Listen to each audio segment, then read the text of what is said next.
described in future tense. Dimension X.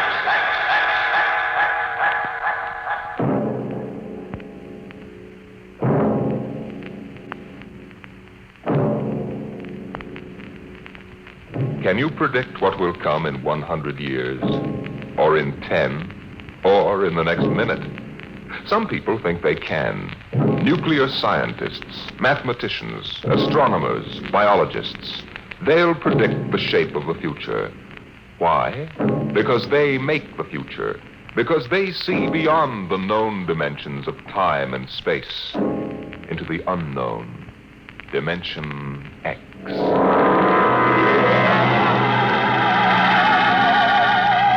It was in the year of 1982 that spacemen first discovered the Great Galactic Barrier. In the past 10 years, rocket travel to the moon and the nearer planets had become commonplace. And then men fixed their sights on a more distant star, the remote planet known as Volta. 5 exploratory ships went out, and none came back, each in turn disappearing mysteriously at the same vanishing point, at an invisible wall somewhere in the vast outer reaches that became known as the wrecker of spaceships, the Galactic Reef. And yet the explorers refused to admit defeat. It was on June the 2nd, 1987, that the rocket Star Cloud made ready for takeoff, the 6th to attempt to crack the barrier and win through to Volta.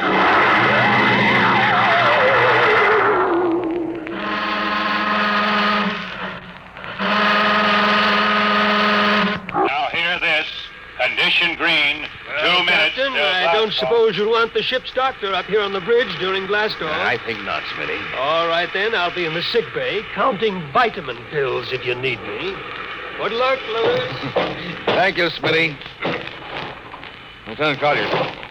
Yes, sir. You're relieved. You better get down to navigation control and take over. Yes, sir. Oh, Lieutenant. Yes, sir. We've never flown together before. This is your first flight in a space vessel as big as the Star Cloud, isn't it? Yes, sir. But I was trained in oversized jobs at the Naval Academy. Well, if you're half as good a navigator as your father was, you'll do fine. Thank you, sir. You were old shipmates, weren't you? Old shipmates. I served under him in the first rocket that ever got back to its base in one piece.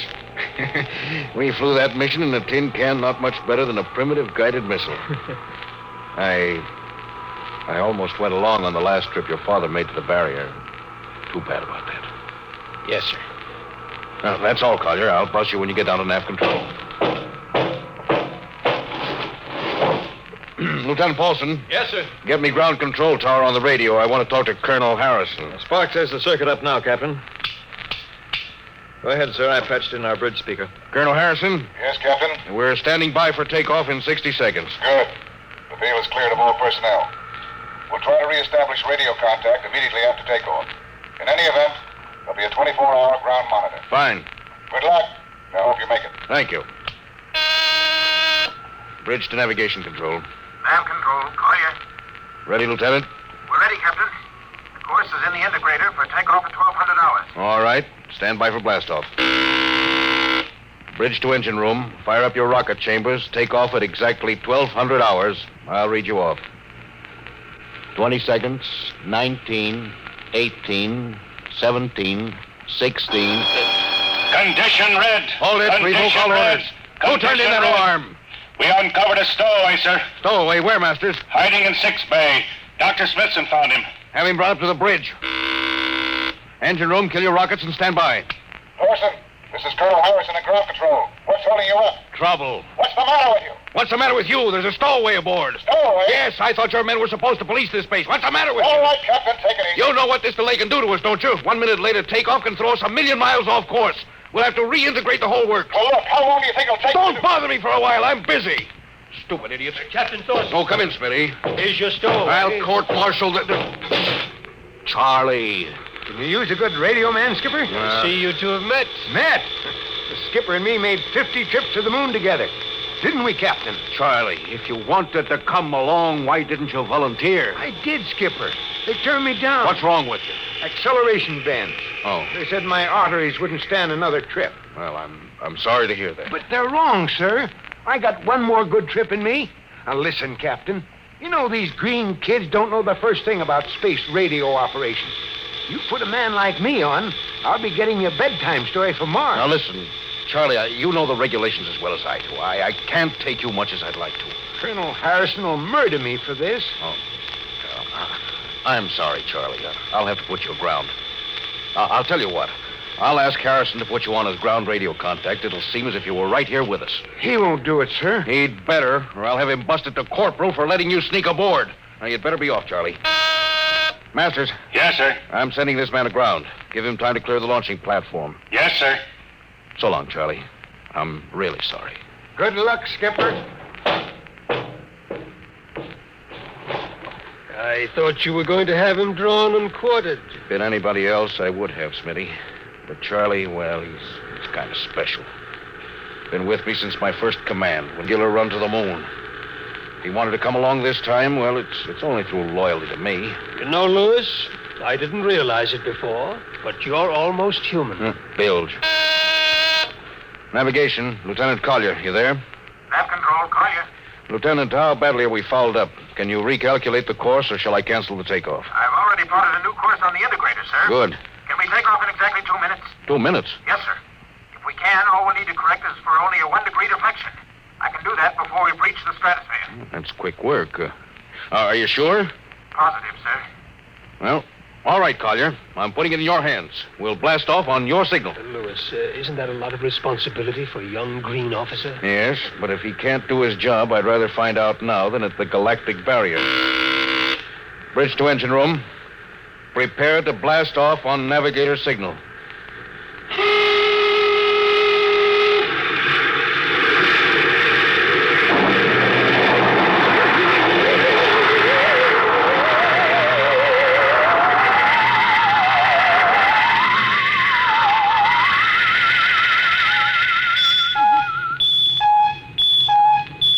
How are we doing, Collier? Coming on the bearings, sir.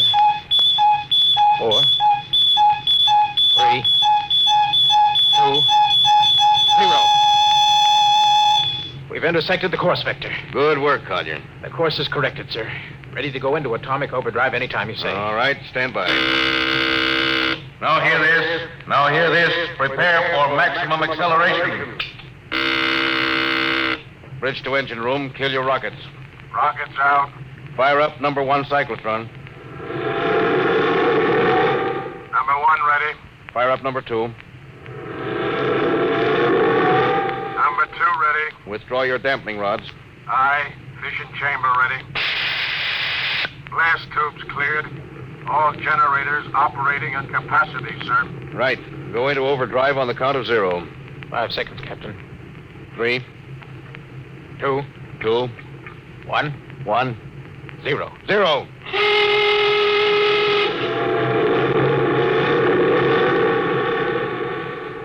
How are we doing, Collier? On course, sir. She's running hot and true. Well, my compliments, Lieutenant. Thank you, sir. This job would have done your father credit. He was one of the best navigation officers I ever saw. Thanks, sir. Now start your gyros and put her on robot control. The bridge is yours, Mr. Collier. If you need me, I'll be in Dr. Smithson's office. Yes, sir.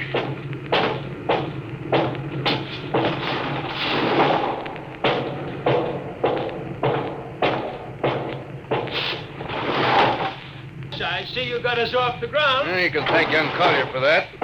Chip off the old block. You knew his father? Matter of fact, I knew him very well. First-rate spaceman. Is he the one who, Yes.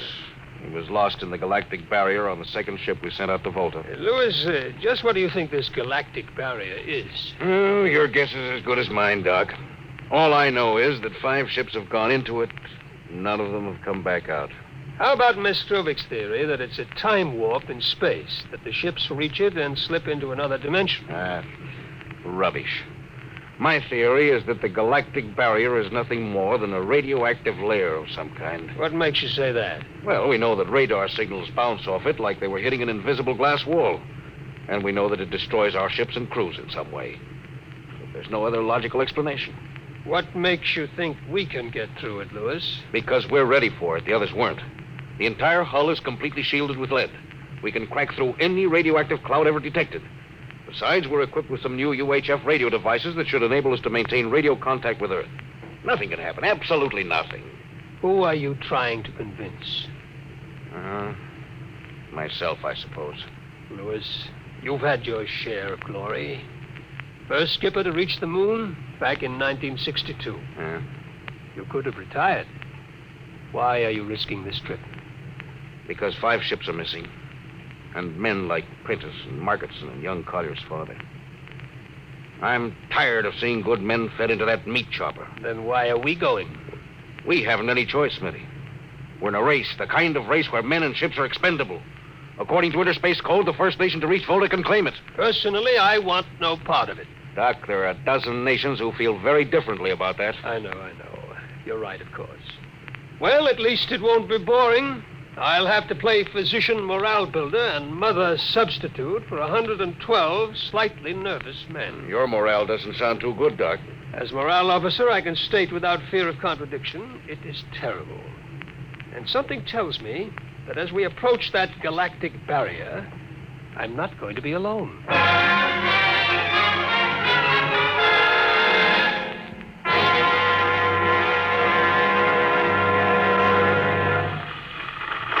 Hello, Earth.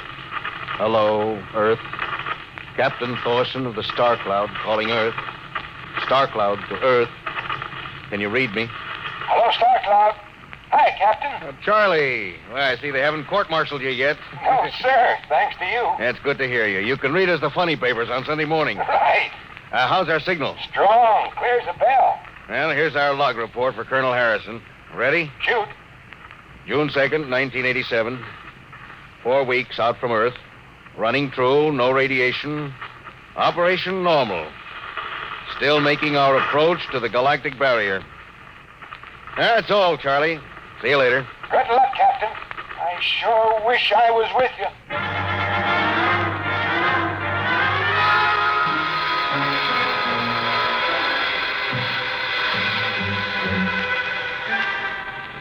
How's the morale, Smitty? Well, the men know we're getting closer to the barrier. They're beginning to show a little tension, Lewis. How's their physical condition? Any sickness? About half the crew has come down with space flu. I was afraid of that. Bad? Oh, same as usual. Lips and hands with a bluish cast. Eyes are sensitive to infrareds. I don't know. When I first started flying these tin cans, nobody ever heard of space blues. There's a theory it's caused by the terrific acceleration of the atomic overdrive. The change in gravity affects the circulation. And what do you think? Oh, I think it's psychosomatic. I've noticed that the same men who get space blues under tension on a ship tend to get blue coloration back on Earth when they're upset. I guess it's an occupational disease of space navigators. You think it's just nerves, then? I don't know. Young Collier's got a bad case. Yes, I think it's tension from overwork. Well, maybe you need some vitamins. Lewis, when will you realize that vitamins are not a panacea for all the troubles of mankind?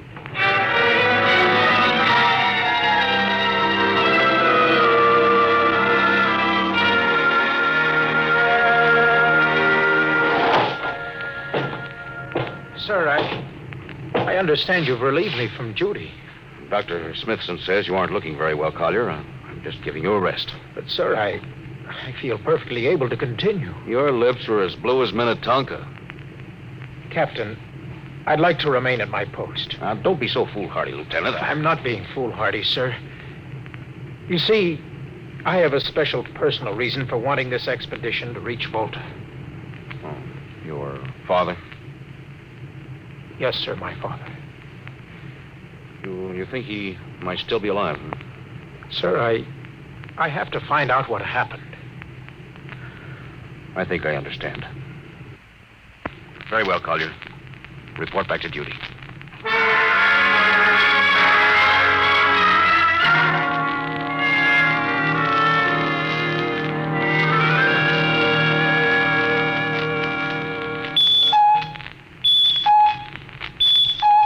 What's the reading, Paulson? We're getting a Block 5 radar bounce now, sir. Coming off the barrier almost as fast as we send it out. What's the interval? 0.3 of a second. Shortening steadily. This rate will hit the wall in the next few minutes. All right. Alert the crew. Sound general quarters. Now hear this. Condition red. We are now approaching the galactic barrier. All hands to stations. All radiation detectors to be fully manned. Full security will prevail until further notice. That is all.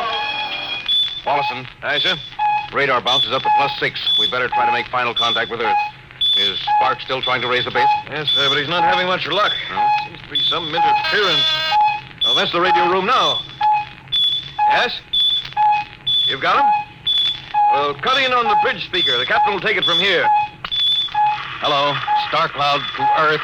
Can you hear me, Earth? Hello, Skipper.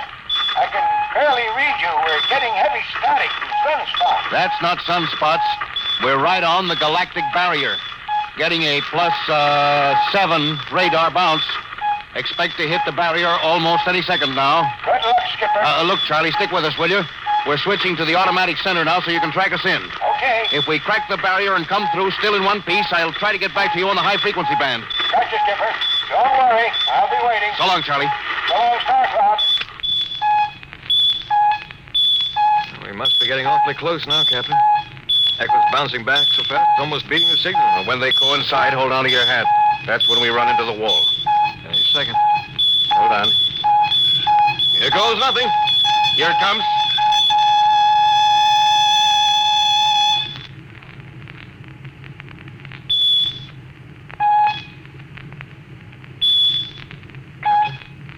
What? Nothing happened. We made it. We made it, Captain. No radiation, no time warp, no nothing. The crew's gone crazy, sir. Let them. They earned it. Hey, Doc, can you break out a few bottles of snake bite serum for medicinal purposes? I sure can, Louis. This calls for a celebration. How's your morale now? Couldn't be better. How's yours? Couldn't be better. Hey, what the? Condition red. Condition red. Radiation detected. Condition red. Radiation detected. Holy mackerel. Look at the needle on that indicator. Paulson. I see it, Captain. We're picking up radiation like crazy. What's it like? It's a strong impulse. What kind? I don't know, sir. It's too long for a cosmic ray and too short for UHF. The ship's lousy with it. Man your battle station! Paulson, track it down. Triangulate it and make it fast. I want a directional fit. Yes, sir. Engine room. Yes, sir. We're picking up radioactivity. Is it the fission chambers? No leak here, sir. I'll check your gauges. Nothing here, Captain. Must be coming from outside. Damage control. Yes, sir. Is radiation penetrating the lead field? Haven't found anything yet, sir. Well, keep at it. Paulson, how are you doing? I've got a fix, Captain. What is it? I'll have to recheck my figures. Oh, hurry up. The angle is correct. Come on, man, for Pete's sake, what's the radiation from? It's coming from inside the ship. That's impossible. Oh, sir, I've checked it twice. Well, it's got to be the engines. If it is, we're finished. Engine room. Yes, sir. That radiation must be in the overdrive pile. No, sir. It isn't here, sir. Are you certain? Yes, sir. All right, keep checking. Well, only one thing left to do. Paulson, get a Geiger counter. We're going to start combing this ship inch by inch. Yes, sir. Turn it on. Yes, sir. Ready, Captain. We'll check the atomic guns first. Come on. We'll cut through the officers' quarters to ordnance. Yes, sir.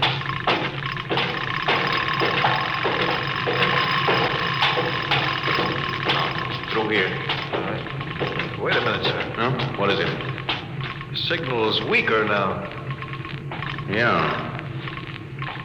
Let's go back.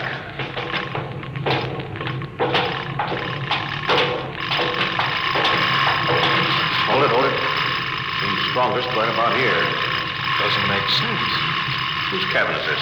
Lieutenant Collier's. Collier. Oh, he's down in nav control, sir. Well, try the door. It's not locked, sir. Yes, it's in here, all right. Listen to that counter. It's strongest over here. Open that wall cabinet. It's locked, sir. I'll smash it. Shut off the Geiger counter. Well, what do you make of this, Paulson? Well, it looks like some sort of portable transmitter, sir. Must be foreign manufacture. I don't recognize the calibration symbols at all. I've never seen anything like it. Which raises a small question. What is Lieutenant Collier doing with a transmitter in his cabin? I don't know, sir. Well, I intend to find out, Paulson. Get down to nav control and bring Collier up to the bridge on the double. Hadn't we better find some way to shut this thing off first? I know a way.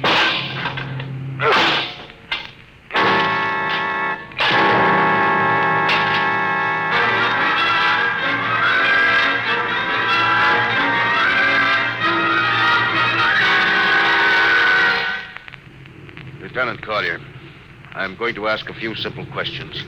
Yes, sir. And I want a few simple answers. Yes, sir. What were you doing with the transmitter in your cabin? Transmitter, Captain. You know nothing about it? No, sir, I don't. Do you recognize these calibration symbols? No, sir. Or can you think of how it might have been placed in your cabin without your knowing it? No, sir, unless someone came in while I was on duty. Well, would that have been possible? Well, I suppose so. Well, if someone had a key. I found your cabin door unlocked. I meant a key to the wall cabinet. I didn't say the wall cabinet. Oh, what? Well, You- sir, I... You what, Lieutenant? How could you have known it was in the wall cabinet? Well, I just assumed. Lieutenant Collier, I find it hard to believe you would lie. Having known and respected your father and having observed the way you handled your job. However, I intend to get to the root of this thing. May I have your wristwatch, Lieutenant? Sir? Your wristwatch.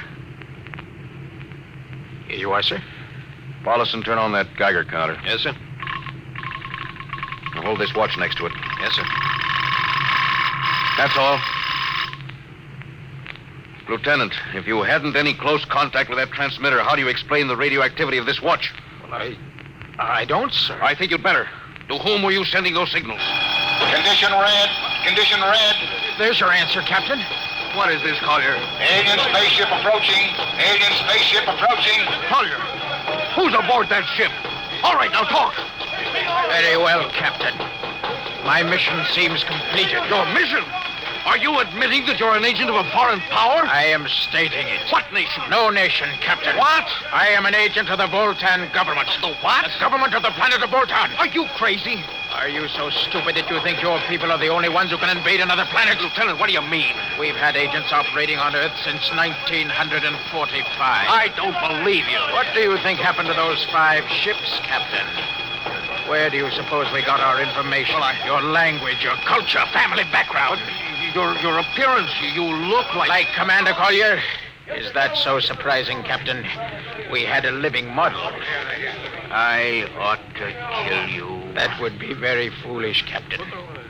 I would advise you to surrender without delay. Alien ship now coming into ordnance range. I'll deal with you later, Collier. Paulison. Yes, sir. Put this man in irons and take him away. Don't worry, sir. We'll take good care of him. Thunder, Robinson. Gunnery, Gunnery, Richardson, what's the range? 10,000 meters. They're closing fast. What's your guns on radar tracking? Tracking. Coming on the bearing. Fire. Fire, Richardson. Did you hear me? Fire! What's the matter down there? Did you hear me? Richardson, answer me! What? Who? It's no use to shout, Captain. Collier. How did you get loose? Where's Paulison? Lieutenant Paulison is dead. All stations, Lieutenant Collier has escaped. Seize him, men! Don't waste your breath, Captain. Your men can't hear you. What? Those still alive are my men. You're lying. No, Captain. Every ship that has ever left Earth was controlled by a Voltan crew. That's impossible. Those were hand-picked men. Handpicked by us. I don't believe you. Then why not call for help? Carpenter, Robinson, Haley, report. Carpenter! Robinson! Haley! Report. You see, Captain, it is quite useless. The Star Cloud will be taken to Volta for, shall we say, further experimentation. I see. Of course, there's one thing you hadn't counted on. And just what is that, Captain? This...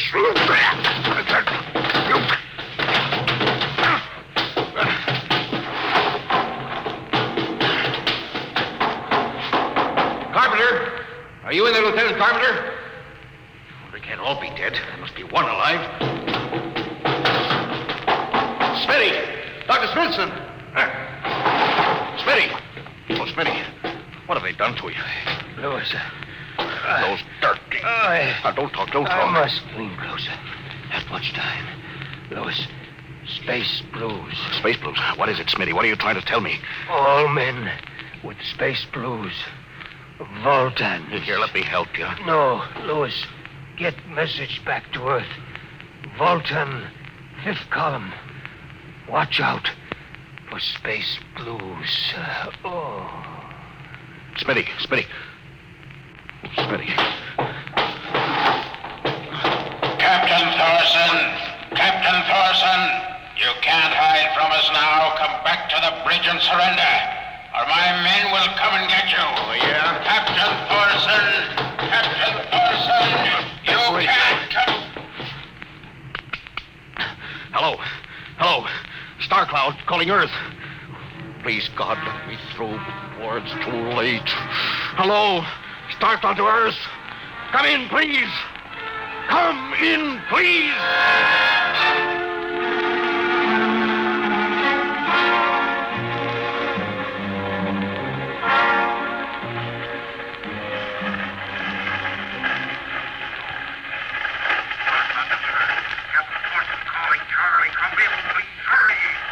Hello? Can you hear me, Charlie?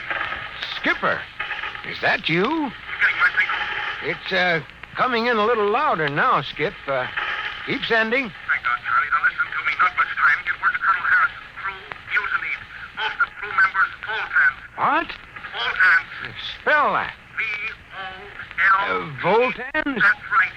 They're from the planet Volta. Skipper, are you all right? Look, Charlie, this is serious.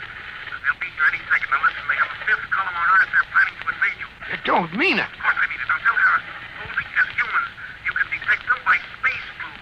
You got that? Only Voltans get space blues. Charlie, can you hear me? Space blue. I get you. That's right, Charlie. I'm depending on you. Warn everybody. Captain? They won't the door. Come on, Charlie. Captain! Captain Thorson! Hello? Hello, Star Cloud! Come in! What's the trouble, Sergeant? I, was just trying to raise the Star Cloud, Colonel. Had me luck? No, sir. No contact. No contact. No, sir. Nearly an hour since they hit the galactic barrier. I don't understand why they haven't tried to get a message back. No, sir. Neither do I. All right. I'll take over for a while. Yes. You do that. You go right ahead, sir. Right. Oh, Charlie, you'd better go out and get yourself some coffee. You look a little blue around the gills.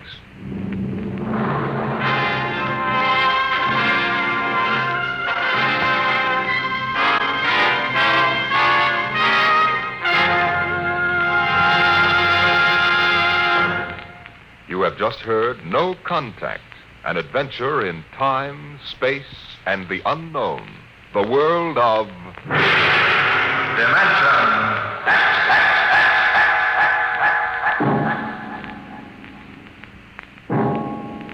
Next week we have a cheerful little tale that starts with the disappearance of Grant's tomb. It's about a veteran newspaper reporter and a strange little man who calls himself the world's greatest genius. You'll hear all about it next week at this same time when we present The Professor Was a Thief.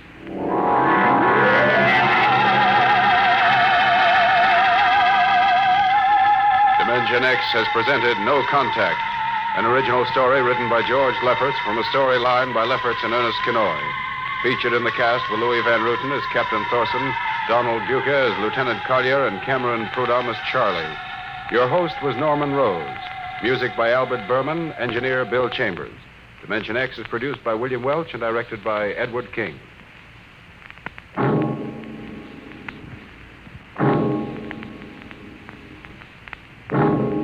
Stay tuned for the remarkable Quiz Kids on NBC.